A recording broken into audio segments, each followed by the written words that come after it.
فرشتي وتبجوهر رب هغه خو یو دنیاوي غرض هغه خو یو مقصد لپاره هغه خو یو مطلب لپاره هغه خو استاد رضا لپاره نه راغلی هغه خو استاد محمود طارق لپاره نه راغلی دغه اوریدو لپاره نه راغلی رب ذو جلال فرمایي اے زما فرشتو چې هر سره راغلی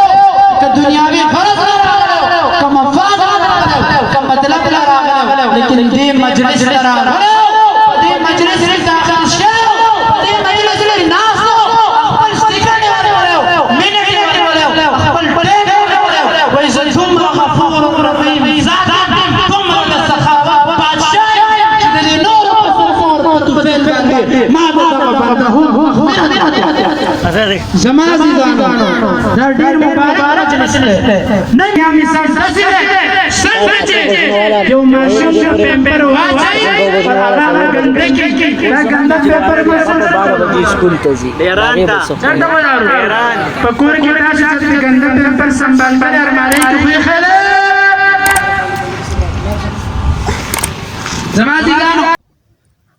अगर आपको हमारी वीडियो पसंद आई तो इसको लाइक करें और चैनल को सब्सक्राइब करें और